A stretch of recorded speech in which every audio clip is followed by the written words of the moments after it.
Welcome to Clear the Air with me, Angela Lim, medical doctor and co-founder of ClearHead, an innovative employee well-being platform.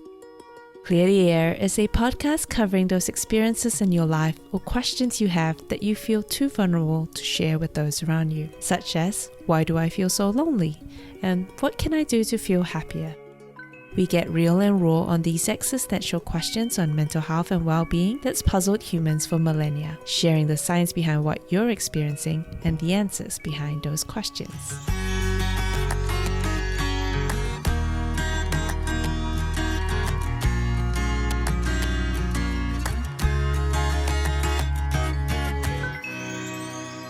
Well, let's kick off with the first part of the conversation, which is self-esteem and confidence the same thing? And if not, maybe you could share with us how would you differentiate them? Yeah, I think it's a little bit confusing because confidence and self-esteem seems to overlap a lot. If we go into the definition, there is a slight difference. So confidence is more focused on the belief in your ability. So I feel like, for example, I can give a presentation because I'm a professor and I'm doing this already for 20 years and I've done it for 20 years. So confidence often also comes with routine, doing something over and over again. I believe that I can do it. I have those abilities. Self-esteem is a little different. Self-esteem is more focused on how much do I like myself and how much do I value myself. And actually, Abraham Maslow, so one of my favorite psychologists, he came up with this pyramid of needs and he talked about self-esteem and he distinguished even self-esteem into two parts.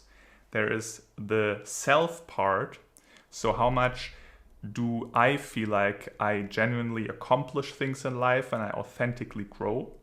And there is even the other part of how great of relationships do I have and the people around me, how much do they value me? So this other part that a lot of people try to ignore, like, no, I need to be confident on my own. I don't care what other people think. That's actually also a legit part of self-esteem. And all in all, this is about how much do I like myself and how much do I value myself, versus confidence, which is more just about the ability and the belief that I have the ability. Yeah. And it's a little bit overlapping, of course. If I believe I can do something, I'm great at something, my self-esteem raises, but there's a little bit of a distinguishment.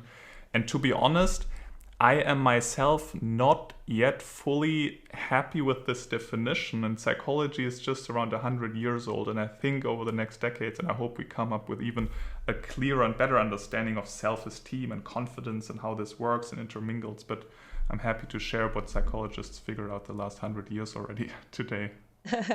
Well, if we could unpack 100 years worth of content in the next hour, I would be pretty happy with that. Okay, well, so what you're sort of saying is that actually, if I do something regularly and I practice on it, I actually will build my confidence, and that's something that is actually very actionable for me to do. So if I want to be more confident at public speaking, I just need to kind of keep doing it, even if I kind of basically sucked the first time I did it, and until I get to a point where actually this is becoming pretty familiar. But then when you talk about self-esteem, you talk about how it's almost in one sense one's relationship with oneself, but also one's relationship with others.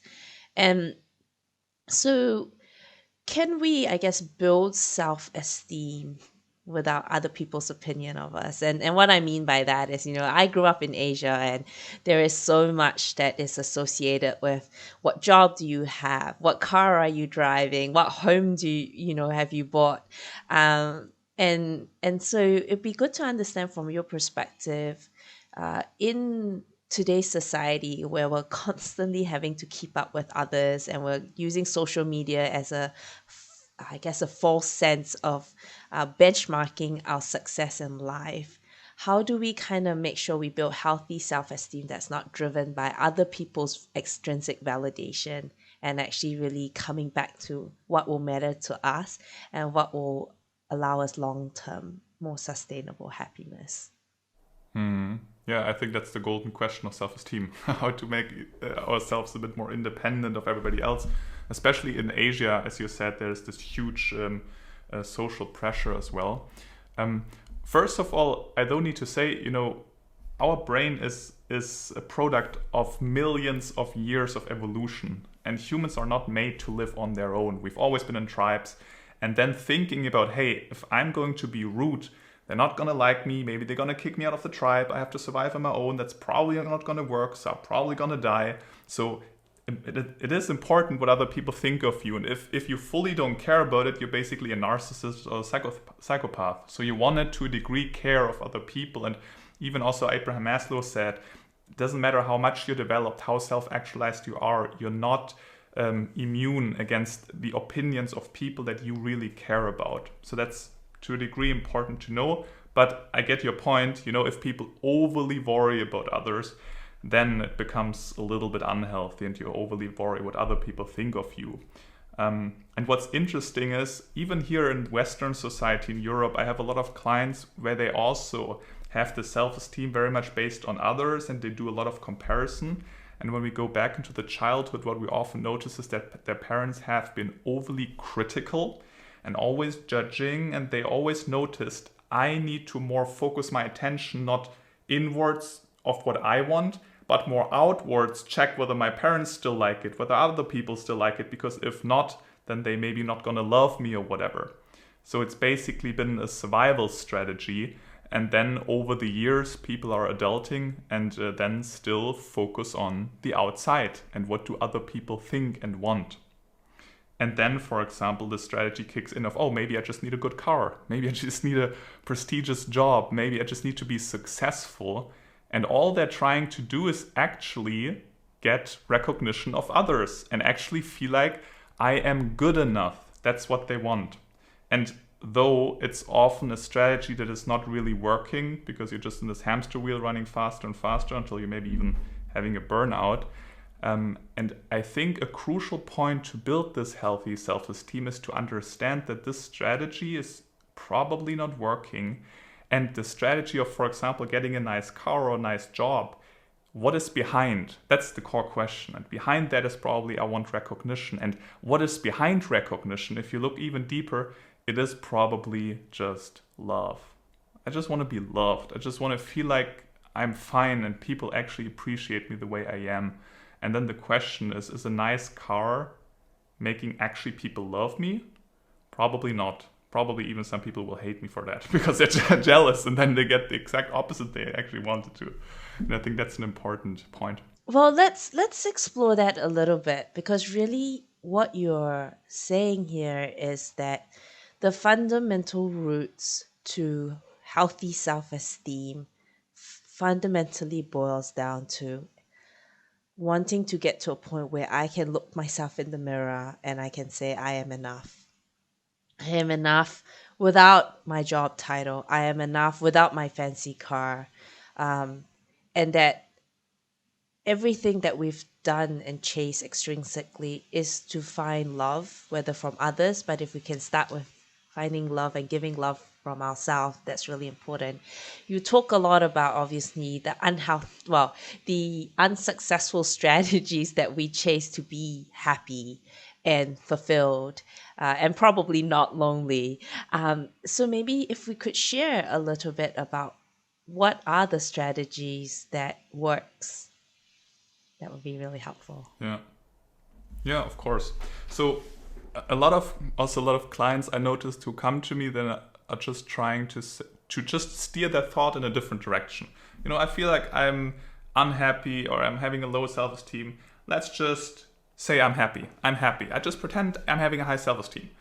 And the problem with this strategy is that this is basically toxic positivity. You're just trying to tell yourself a story that you don't really believe yet. And then you often feel actually like you're faking something.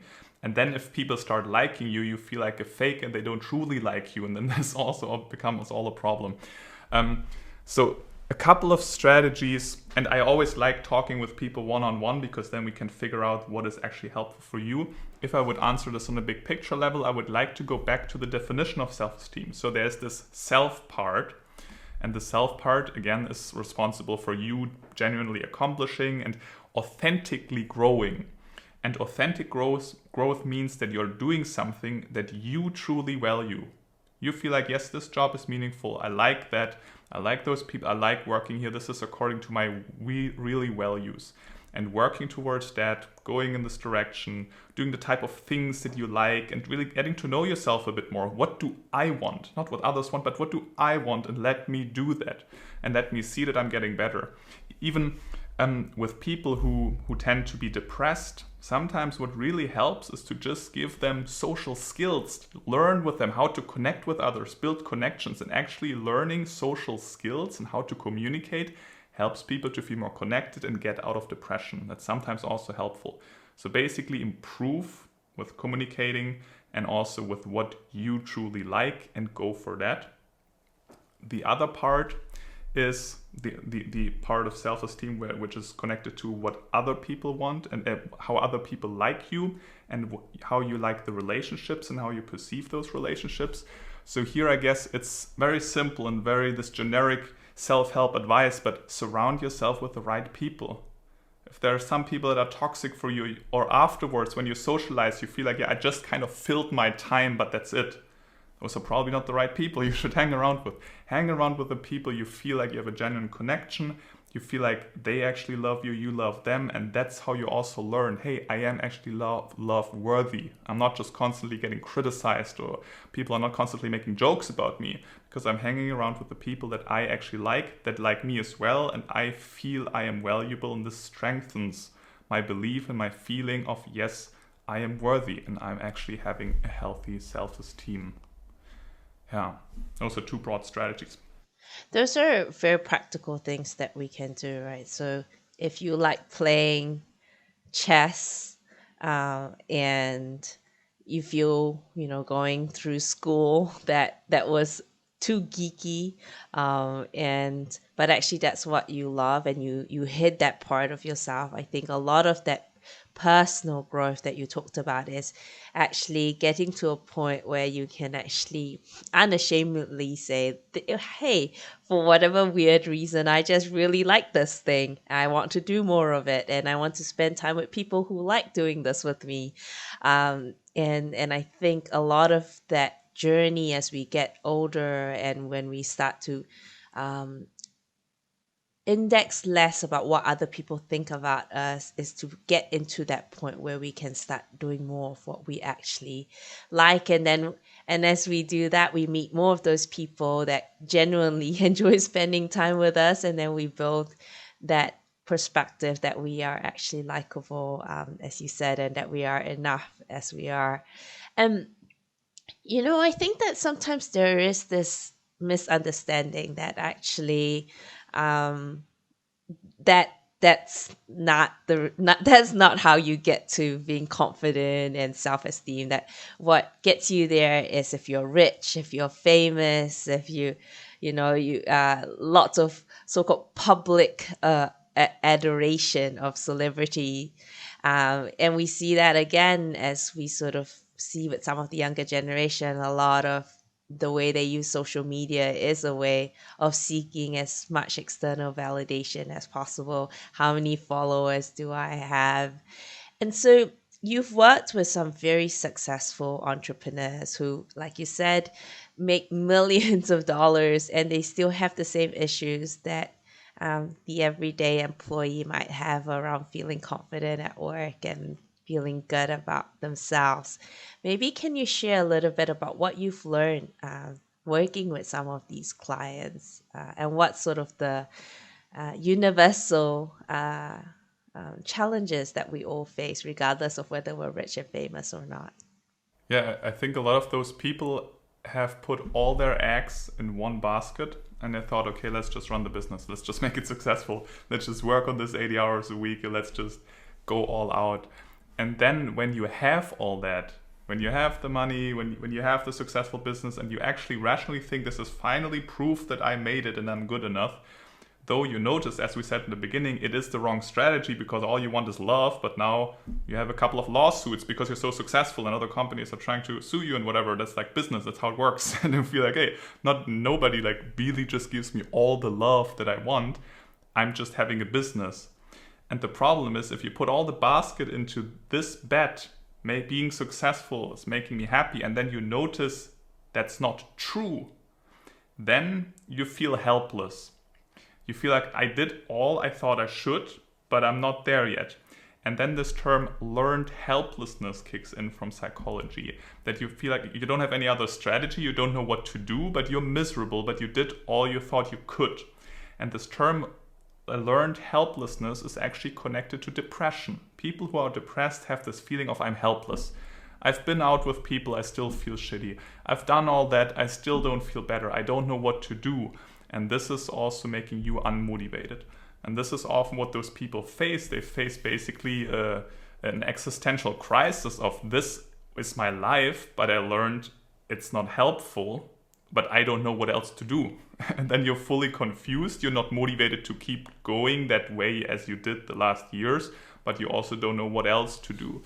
And what happens then is we start working together, and then we basically understand what's next and how can we shift your values, because you valued success and individuality and business and money a lot. And the question is it now time to reevaluate your life, to maybe reprioritize what becomes more important, what else could you try, and how actually do you want to continue? And then a common pattern of change here is that you care more about others. You even change a little bit up your business in a way where you feel like it's not just me being successful. Actually, I do something good for the world. Actually, I do something good for my employees and for the business, which, by the way, makes the business even more successful by actually starting to really care about others and not just you being successful. And letting more love in your life. Those people also often have shitty childhoods because their parents have been narcissists, overly critical, and gave them the feeling they're never good enough. So then as a child, you learn, damn, I just need to be good enough. If I'm perfect, maybe then I'll finally get the love. So they run. That's why they became so successful. Great. But at this point, the strategy doesn't work anymore. We need to learn something else. And that's what we're doing. We look often into their childhood, what happened there, worked out some trauma, which is just a Greek word, which means wound. It's an emotional wound. Pretty much everybody has a trauma in their life. And then also reevaluate, what do I prefer and what do I value really nowadays? And then we make this shift. I mean, it keeps coming back down to people taking the time to pause and just say, am I climbing up a ladder that's leaning against the wrong wall?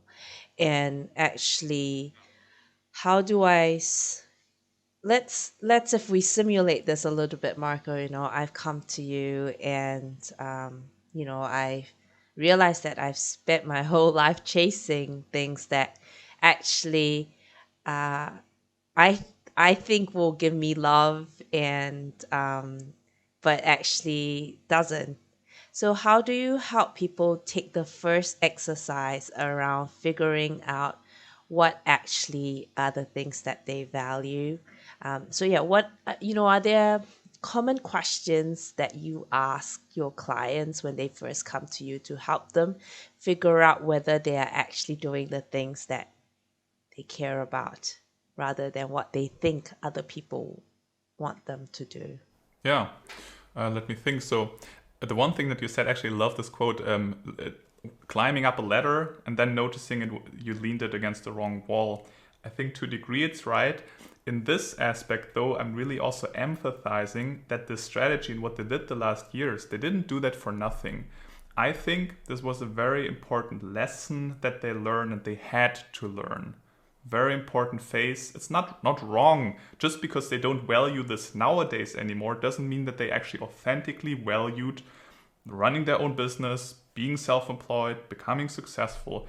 And also what they did at this point, having this business and also making a little bit more money, is very helpful to now dive into the new phase of life. Those are valuable resources that they have, experience and money that they made. So that's been very important. And I also often mention this in those coaching sessions, that this is important what you did, and now it's something else. So what got you here is not going to bring you over there. That's important.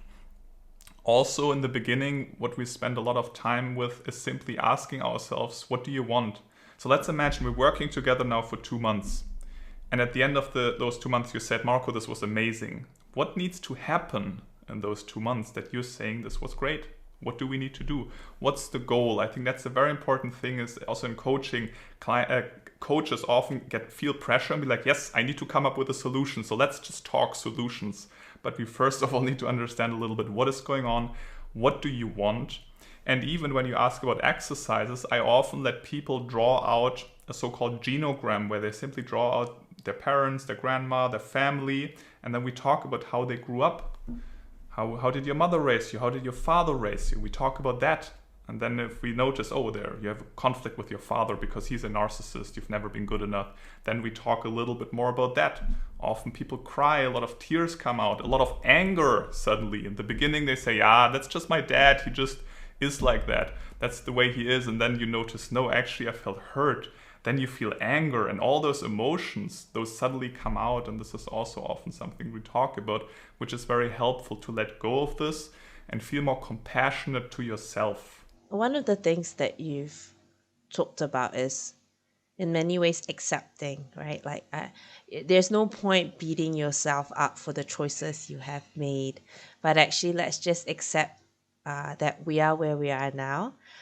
There are learnings that comes from it, and but now we recognize that we need something more, and we're ready for that next chapter of our lives, which requires us to potentially do different things, surround ourselves with different people, ask different questions of ourselves of how we want to prioritize our time and our effort.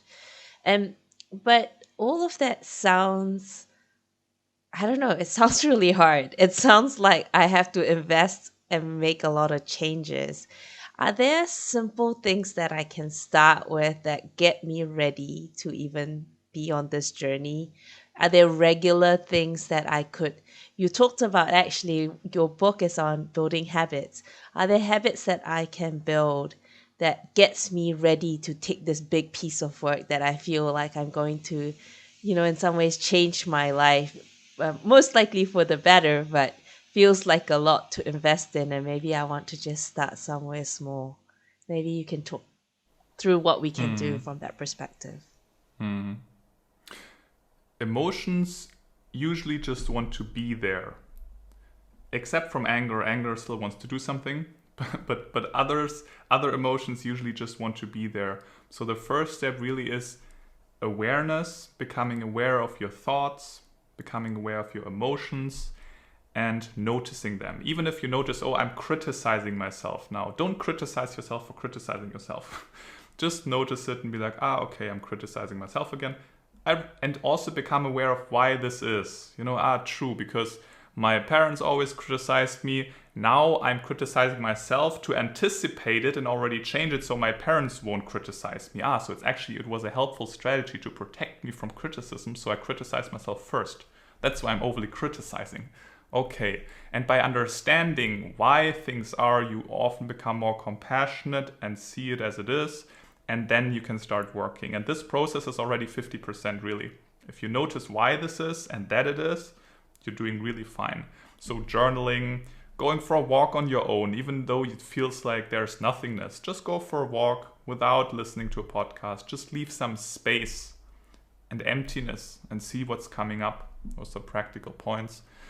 And this reflection process is very helpful. And out of this process, usually you then notice what you should do different. Oh, I should do more of this. I should connect to more people. I should talk to this person. I should cut this relationship or have a conversation at least. And then the action steps are here. And actually, if you don't know if you like yourself or not, the simplest thing you can do is actually take a walk by yourself. Don't take your phone with you. Like literally go take a walk out in nature. Have no distractions but you and your thoughts. And then kind of after an hour, kind of see did you enjoy that time, or were you spending the whole time wishing someone else was there, or that you could have your phone to distract you. And I think a large part of what it means to have a healthy self-esteem is to actually be very comfortable to be in your own company, and this is a good test to do that. And as Marco said, it gives you the space as well to kind of help you figure out what is it that's actually at the back of your mind that it was easy to watch all the Netflix and go on Instagram and bury yourself in emails that you never allow yourself to process, but giving yourself the space actually allows the real things that you're thinking about that you're probably not ready to unpack to surface and then explore. Um, that sounds good. I think in the context of, we've kind of almost in some ways assumed that someone's gotten to that point where they know that that they're ready for that next chapter of their life, that they're unhappy with what was and they will want something new. But what are the questions you ask yourself when you actually don't know what you want? You just feel that something's not right, or maybe you just feel unmotivated at work or at school, or you don't even know what is your dreams, and because you're just so busy with the day to day. Yeah, can you share around what are the questions or things people need to do in that situation? Because it can also make you feel quite helpless sitting in your room asking yourself, what do I want? That's such a big, broad question that nobody can really grasp, and then you sit there and you feel stupid for not knowing what you want. But it's like somebody asking you, hey, tell me a story. And you're like, I mean, what kind of story? I cannot think about any story if you ask me tell me a story.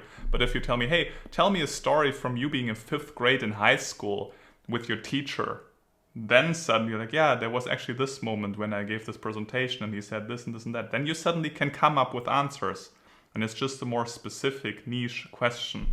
And I think that's exactly the process with figuring out who you are and what you want, to not just ask yourself, what do I want?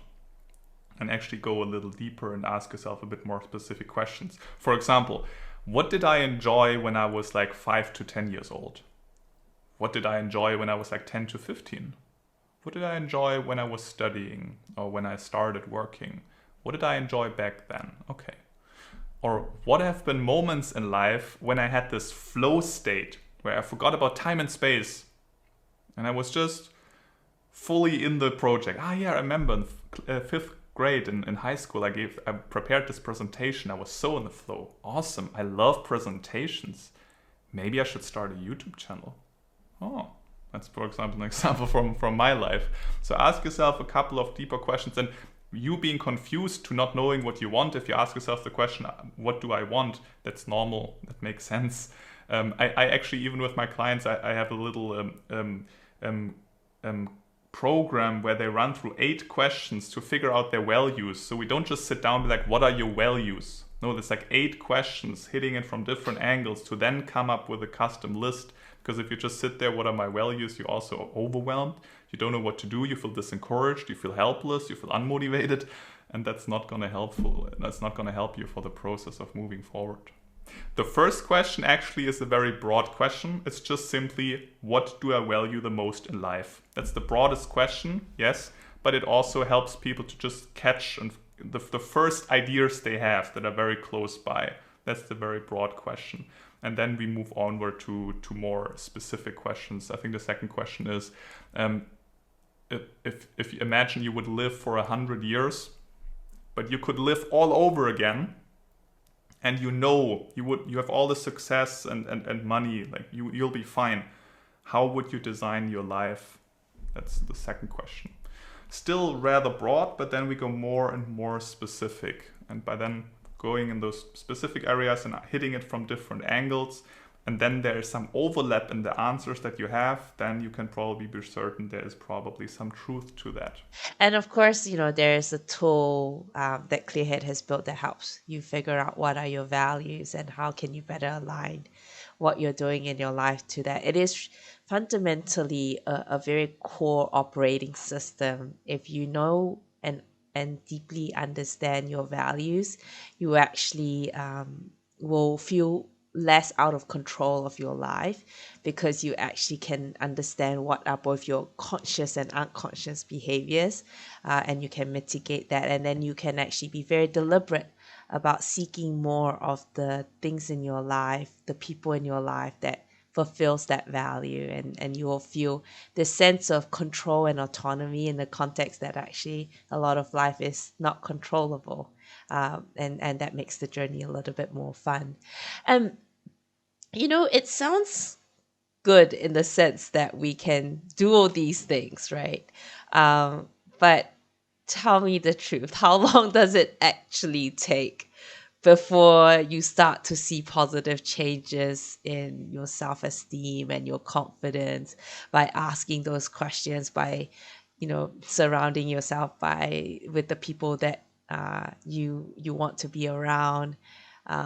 Is it, can I see results in a week? Can I see results in a month? How long will it take? So those classical questions, especially when I work with business owners, that are very like, what's the next point? We just worked on stuff and we just cried a bit. What's next? What's the next step? And how much does it take? Give me an 8-week plan. That's a bit difficult. Also, even so, Abraham Maslow, the psychologist, he interviewed thousands of people. He thought, okay, maybe those are even self-actualized, and generally interviewed a lot of people. And he said even the people who are self-actualized once in a while experience a blow to their self-esteem. So don't expect you at some point, okay, I got it handled, the self-esteem, next level unleashed. Let's work on the next thing. I don't need to worry about the other thing anymore. That's always part of it. It's like 2 steps forward, 1 step backwards. But working on that within a couple of weeks, I'm sure you can experience some change, but it's a process, not a goal. It's a year-long process. And then when you handle the one thing, the next thing happens. For example, for me, I barely give podcasts. I was like, oh, I'm a bit excited. Like, how is this going to work out? I'm not so often like live with a lot of people. I shoot YouTube videos and I have one-on-one coaching sessions, but like live with like 77 people, that's new to me. I'm a bit excited. Not saying that my self-esteem is low, but I'm excited and nervous, and that's part of it, and that's okay. Even though I feel like I'm having a decent self-esteem, can still be excited and nervous. It's interesting, isn't it? It's the fact that like I know one of your videos had like 5 million views already, and here you are like excited about 77 people tuning to you live. So and that's the thing, isn't it? It's like every time you can hit a peak in life, but how can you keep finding new peaks to be excited about, so that you don't feel that you've actually become complacent and that life has kind of become very mundane? It's how do you find ways in which to be a learner again and to start again and say, okay, now 77, tomorrow 150, and next time 5 million. And actually, the truth is that these things actually, this is a lifelong journey. And so if we are talking and making it sound like, oh, you ask a few questions, you make a few behavior change, and then suddenly you will love yourself and you will have great self-esteem and confidence, then we are setting you up for failure. This is an ongoing journey. And that's the beauty of it, is that we will always find new peaks to climb, and to find joy in the journey is really important. We've touched a little bit a few times on this whole thing around self-actualization. Maybe you should actually define what is self-actualization, because I think that's the holy grail that most people don't even realize, that's the final peak of Maslow's hierarchy of needs. So I'm not sure how many people know the hierarchy of needs. That's just a basic theory. A lot of people learn about this in high school here in Germany, at least. And it basically is a motivational hierarchy and shows what do you strive for. And when you, for example, the lower bottom, there's the physiological need. And if you have enough food and water and sleep, you then think about the next need, which is safety. And when you feel safe, you have a shelter, you have a regular income, you then think about the next one, sense of belonging. I want to belong to people, to a group, feel connected. And then self-esteem kicks in. I want to feel not only like I'm belonging, I also feel like I'm worthy and I have a certain self-esteem. And when you are doing relatively fine with those 4 needs, then you go into the self-actualization stage. So the definition of self-actualizing is, first of all, you are fine with those lower needs. You have basically satisfied them pretty much. And only then you can even worry about self-actualization, which is about who am I? How do I want to express myself? And you go for that. Because if you're still worrying about what other people think about you, you're unsure, you don't really have a sense of who I am, and you're also afraid of being yourself. And only if you really feel, for example, a healthy self-esteem as well, then you can actually be yourself. But the definition of self-actualization is not just you being yourself and you do what you do. There are a couple of other aspects Abraham Maslow noticed while interviewing those people. They also perceive life a little different.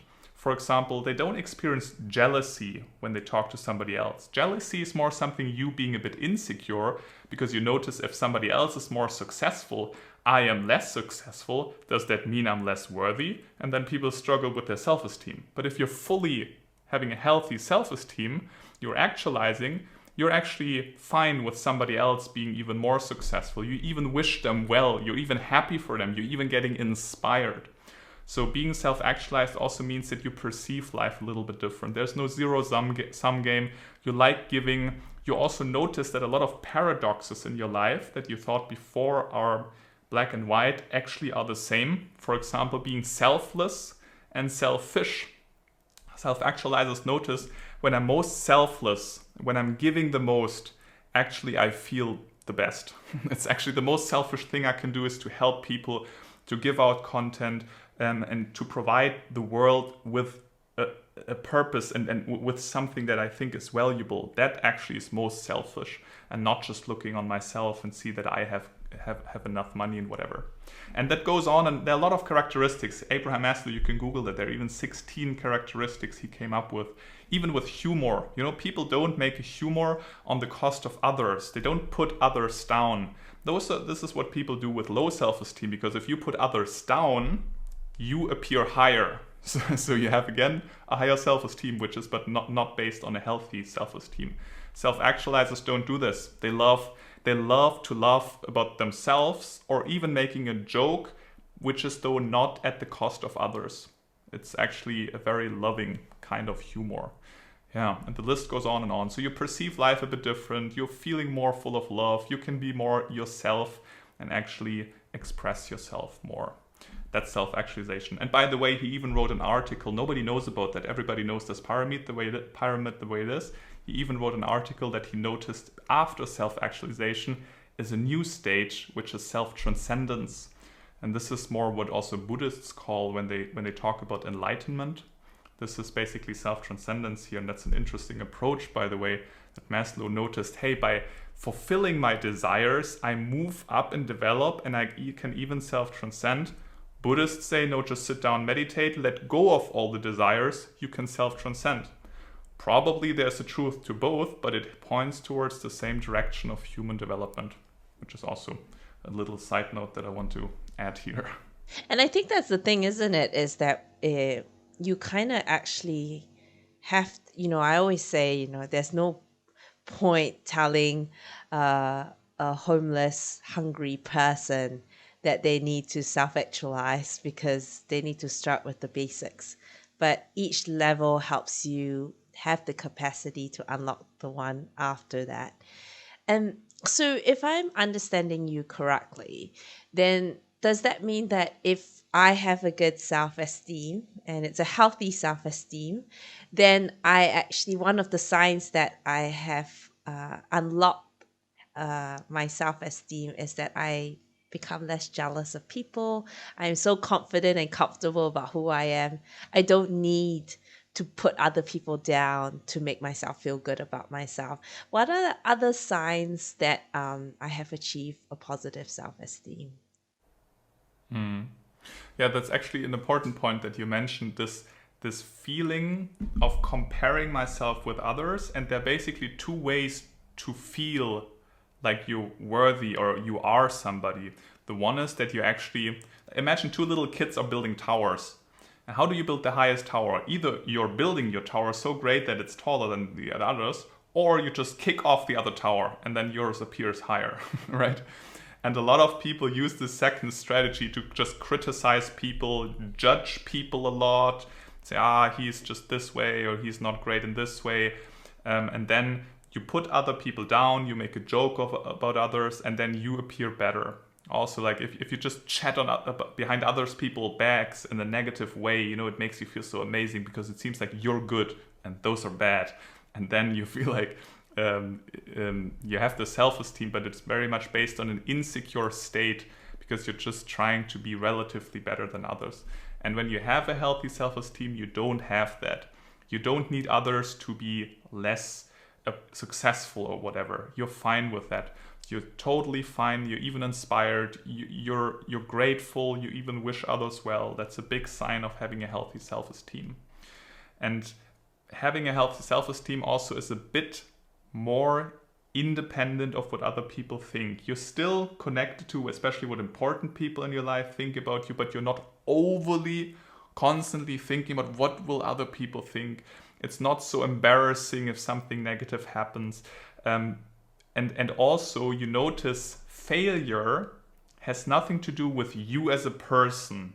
If I would, for example, now mess up here in this podcast, thinking now that I'm just a bad psychologist, this is what a lot of people doing that are low in their self-esteem. So if I do something wrong, I am wrong. Instead, if I mess something up, if I say something wrong, yes, I made a mistake here, but it's more on a behavioral level. I made a mistake. But that's it. It's not like I am not competent. So that's also a shift that people with a healthy self-esteem experience, that they are not instantly connecting everything to their entire persona. We can go the other way around. Narcissists, for example. Narcissists think they are the greatest and everybody else is a loser. But again, that's just based on an unhealthy self-esteem. They're just protecting it and have this huge barrier of I'm the greatest, but behind that there's actually a lot of insecurity. Yeah, well, let's explore that a little bit because it is in some ways a fine line to be considered confident versus arrogant. And I think that there are certain societies where, and New Zealand is one of them, where they have this saying called tall poppy syndrome, where you almost don't want to be a overachiever because people will cut you down because how dare you try to be better than everyone else, versus sort of in the US it's all of, there's a little bit more culturally accepted to hype up the winners. So yeah, talk us through how you consider the difference between self-confidence and arrogance, and how can people not fall into this mistake. Yeah, interesting term, this tall puppy syndrome. I just finished working with a client from Australia, and he introduced me to this term. I didn't even know it, and he said, yes, it's an Australian thing, and I googled it. This term, tall puppy, even comes from Australia, but apparently it's also a big thing in New Zealand. It's also a thing in the northern part of Europe. That you also, people don't like showing off. Showing off, if you're this taller puppy, people get jealous and cut you off. And in the US, it's totally different. People celebrate their success. And if somebody's driving around with a nice car, people are like, wow, awesome, what are you doing for a living? This is great. And that's different in some other parts of the world, and that's just part of culture. And again, though, we need to understand where this is coming from, and it makes sense. I'll give you a little story with zebras. Why are zebras striped black and white? Like, doesn't make sense. You can instantly see them if they're running around Africa. Why would the evolution do that? But what actually scientists noticed, if zebras are in a group and a tiger is hunting them down, they have a very hard time catching a zebra because they cannot distinguish them, and the tiger needs to focus on one thing and then catching it. Even scientists had a hard time observing those zebras, so they actually put a red dot on one of the zebras, so whenever they go down and take some notes, they can see the same zebra again. But what always happened is that this zebra died because the lion could focus on it and killed it. But that shows us the tall puppy syndrome, because it is safe to be just as tall as the other puppies. You're not going to be attacked. Also, what I said, that once in a while, if you become super successful, if you have like $1 million business, it's normal that people are suing you once in a while. It's just like a thing on this level. If you're not on this level and like everybody else, nobody will sue you because nobody cares about you. And that's exactly what people are afraid of. What if I become too successful and people try to pull me down? try to hate me, try to generally simply pulling me down. And this is what happens, especially with people who have a low self-esteem. They hate it if others are successful, then they pull them down again. So that's a real thing. Yeah. And then this arrogance thing, I think this really simply comes down to this perceived value of myself and others. If I think others are extremely valuable and I'm not, then you're more insecure. You have a lower self-esteem. You're not confident. If you feel like you're the greatest, you're more of a narcissist. And you want to find the balance in seeing, hey, I am valuable, yes, but everybody else is valuable as well, and I can learn from some of them. And simply me maybe being more competent in a regard. For example, I am more competent in psychology, I guess, because I am a psychologist, doesn't make me more worthy. I'm not more valuable in a sense. We're still the same people, but I have some more abilities in this regard. But on the other hand, I'm, for example, bad at some other things. Still, I have similar value, and that's not being arrogant at all, to saying, hey, I'm good at that, but still we're on the same level. It's fine. I don't think I'm better than you and I don't need to prove it.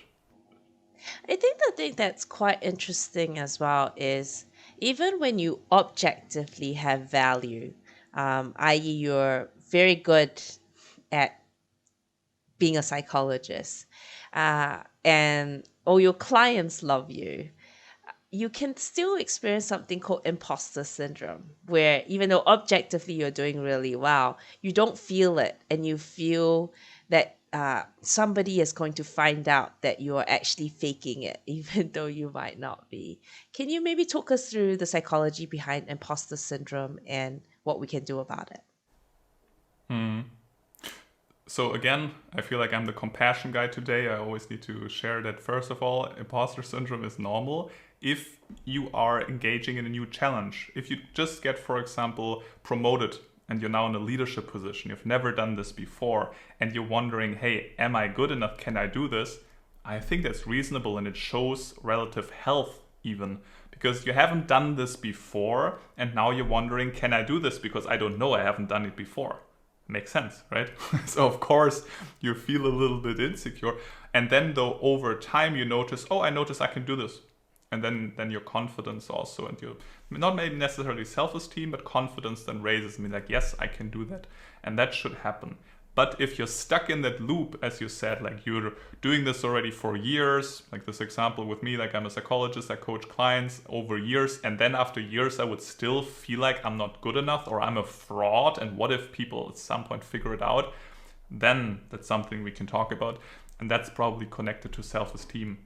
And again, always putting yourself lower than others.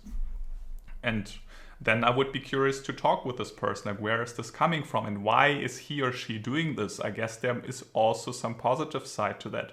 I mean, if you always make yourself small and always say, oh, I'm not good enough, I cannot do this, at least nobody will attack you. Maybe that's one of the strategies that you're engaging in. But yeah, I think having an imposter syndrome on the long term, that's something with self-esteem where we should take a closer look. All of this really boils down to, if you need some help working through some of this in terms of what are your values, what you care about, whether you are stuck feeling that you're not enough, even when you are objectively doing really well, there are always professionals that can help, and obviously Clearhead is one place in which you can basically make appointments with professionals to talk about those issues, and if your employer uses us as your EAP, it will be fully funded as well. So maybe just to finish us off, then please, Marco, share with us what's the one well-being practice that you do regularly to help you stay well. I think it's self-compassion. I think that's a big thing, to simply be like, hey, I'm just a human. I'm not made to be perfect, and life would be boring if I'm not struggling anymore. If I would achieve it all and just walk around through life and nothing is actually exciting me or making me nervous, that would be boring. So I like to invite this challenge of doing that, and I would like to invite this challenge and enjoy the process of figuring it out. And I know it sounds generic again to, just enjoy the process, how shall I do this? But if you over and over remind yourself, hey, it's just a journey and that's what's exciting about life, slowly you also embody it and enjoy more and more the struggle as well. Yeah. Finding the beauty even in the things that are hard is something that will be a skill to develop. And it's definitely something that I've had to really think about in terms of, the challenges and the ups and downs of running the business. So much value and purpose that comes from making an impact to help more people get the support they need. But it is not without its own challenges to kind of disrupt the system, which really very much wants you to kind of stay within the current status quo. And I can also say, as someone who's actively been working on myself and thinking about my where I used to be in terms of feeling a lot of jealousy against other people's success. And then as I kind of just focused on just doing things that I cared about, surrounding myself with people who love me, whether it's my friends, my family, it's the people I get to work with, it just gives you such a sense of peace that you don't need to therefore then constantly validate that with external things or see how other people react to kind of bring yourself down.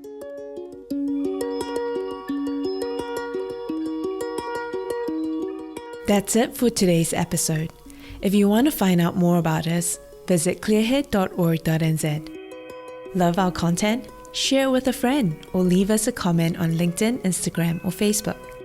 If you want to learn more about how Clearhead can support your workplace, or you have a burning mental health question that you'd like us to explore on the podcast, you can reach us at contact@clearhead.org.nz. Thank you so much again for listening, and catch you on the next one.